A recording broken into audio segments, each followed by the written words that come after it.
Good day, everybody. Welcome to the Daily Sweep. I'm your host, Anthony Longhair Leclair, and I'm joined by my fabulous co-host, the marvelous Marla the Most McHardy. What's up, everybody? Did you know that on this day in 1955, Chrysler launched high-fidelity record players for their 1956 lineup? I did not know that. Yeah, so in case anyone was wondering what the hell the intro was on this one, that is the sound of a 1956 Chrysler starting up. Okay, I thought that's what that was. You thought specifically it was a 1956 Chrysler? Well, just because I know you, I was like, I feel like he specifically put a 1956 Chrysler in the intro. Oh, I thought you meant previously you were like, as the intro was playing, you were like, oh, I know what car this is. I'm like, I don't think I figured it was probably that just because. Mm-hmm. Yeah, because why not?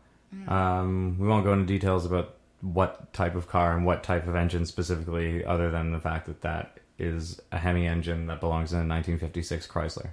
Anyway, the more important thing is that there were hi-fi record players in the 1956 Chryslers. Yes, there were. I feel like, that's definitely one of those ideas that's way better in theory than it was in practice. Yeah, I mean, so like obviously everyone here, as you did earlier when I was mentioning this, are gonna immediately think, why the fuck would you do that? Because even some CD players, when they started in cars, would skip all the time. Every time you'd hit a bump, there'd be a skip in the thing. So imagine doing that with a record player. Yeah, it's like that times 10. Yeah, obviously, or I think it's obvious. Perhaps it isn't, and perhaps people really did try and play these things while driving, and if they did, they're fucking morons. That or they had some smooth tarmac to drive. But regardless, I would expect it's like, let's go to the lookout, and you had your fucking stack of records in the back seat or whatever. Yeah, it's like... And then you go up to the lookout, and you're just like, oh, let's set the mood, and you grab your... Well, I guess it wasn't Barry White in 1956, but your equivalent, and, pop that on. And this thing was like less than a foot wide and like a few inches high, and it was under the instrument panel. So like this thing just like spun like the 7-inch records and it was just like, that's it. Yeah. And like I watched someone set one of these up, like I was saying earlier, outside of, it was pulled out of the car, but just watching them set it up, I was like, fuck, that is a chore. Yeah, I can only imagine. But then if you went to the lookout and you started to set the mood with that, you went into the back seat where your stack of records are and everything, you went to have a good time. Imagine how often the fucking record would skip while you're having a go. Well, that's the thing, too. So, that'd be super annoying. It would be. And they're like trying to have sexy times. Mm-hmm. And then your record keeps skipping. Yeah, and you're just like, I just want to enjoy this song and you at the same time. Like, why can't life be simple? I know, right? So 8-track players are way better in cars than record players, for sure. Oh, yeah. That being said, tape players are way better than all those. CD players now are better than the tape players. Mm. But we have auxiliary cables and Bluetooth now, so it doesn't fucking matter. Now everybody just has Bluetooth, so you don't have to worry. Well, not everyone. Mm. Not everyone who has a car before 2010. That's true. You've got auxiliary and you got Bluetooth. Yeah. I like to hardwire things. I prefer auxiliary, personally. Mainly because I can't hook up my phone to your Bluetooth, because the process of doing that in your car is an unreal experience. Yeah, it is. Thanks, Subaru. So, shout out to Subaru. Hopefully the new Foresters don't take like a manual to read in order to actually put your phone on Bluetooth. Yeah, I'm sure, because mine's a 2014, so I'm sure by this year's model it's way easier. Yeah, so that was on this day in 1955, by the way. The Chrysler lineup of cars had hi-fi systems in them. Oh boy. And apparently the 7-inch discs that were used in the cars required almost 3 times the number of grooves per inch, and I imagine this has something to do with just having some degree of fidelity whilst attempting to drive with this stupid player in this car. Yeah, I would think would be why. Yeah, I don't know the tech on that very well. But, I don't either. But... So anyway, people probably think, oh, well, that must have been done in 57 then. Like, or in 56 for the 57 models. But no, like, that went until 1961. That was a thing in Chrysler cars. For 6 years. Yeah, so that's unreal. Mm-hmm. But anyway, on this day in 2019, Marla and I get to plug our, I guess, official debut gig as the Long and Short. Yay! Which is a folk duo of ours. Just because it's folk music doesn't mean it can't be rockin' too, though. Mm-hmm. We'll be playing at the Cecil's Pub and Kitchen. Or, sorry, it's actually Cecil's, it changes all the time. Cecil's Brewhouse and Kitchen. And they're an awesome spot. Good food, good locally made beer. Mm-hmm. As far as I understand, I don't drink beer. I think it tastes like piss. Don't ask how I know what that tastes like. But smells half the taste, okay? Smells half the taste. So, and that's not just their beer. That's, just beer in general. Indiscriminately. I know, I'm with you on that one. Indiscriminately, beer's like piss. But, sorry if I've upset a lot of people here. But regardless, we'll be playing at Cecil's tonight. So from 9:30 to 12:30. If anyone's in the North Bay area wants to come out and hear some kick-ass music, and come on down.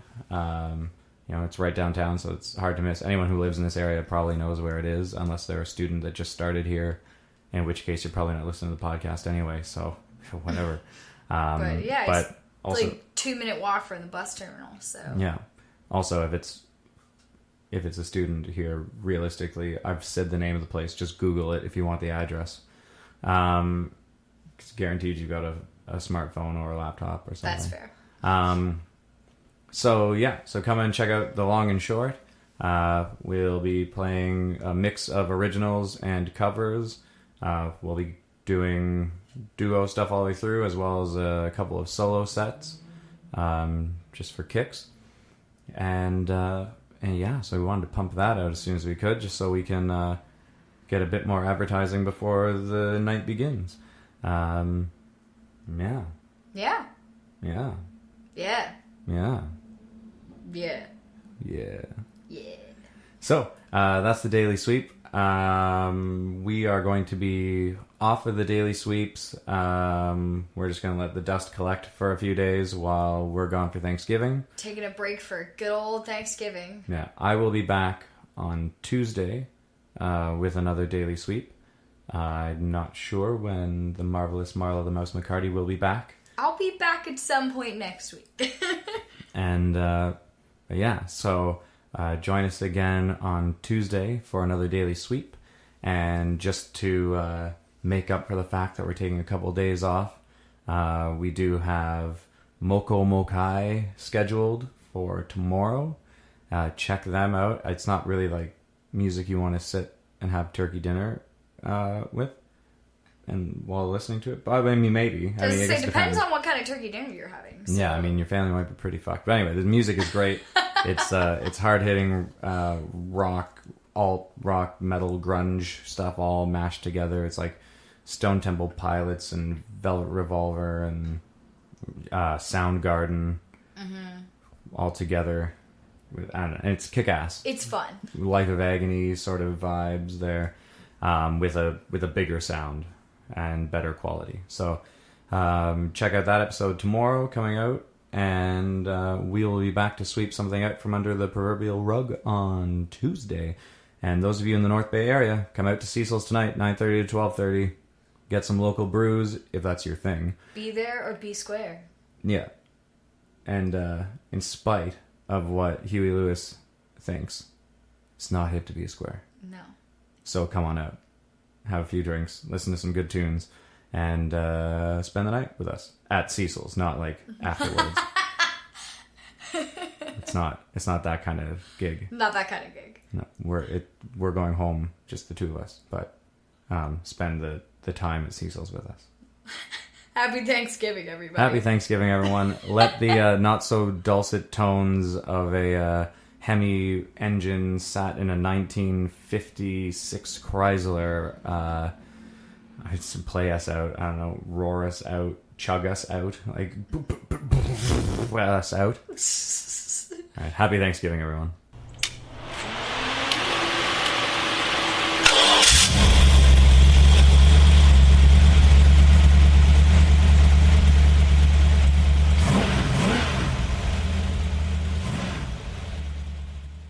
We should say happy Canadian Thanksgiving.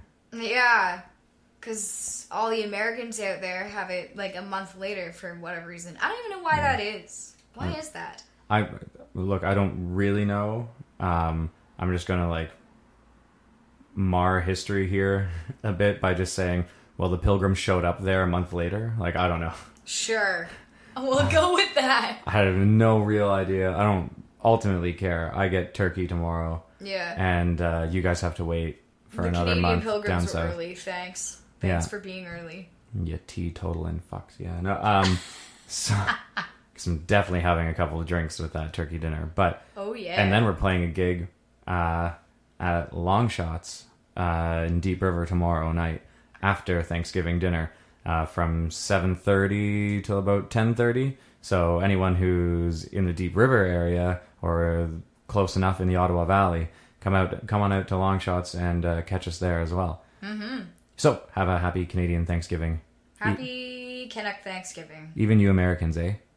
And then we'll be back to wish you a happy, horrible Black Friday next month. Happy Thanksgiving, eh? Oh, take off, you hoser. Take off, eh?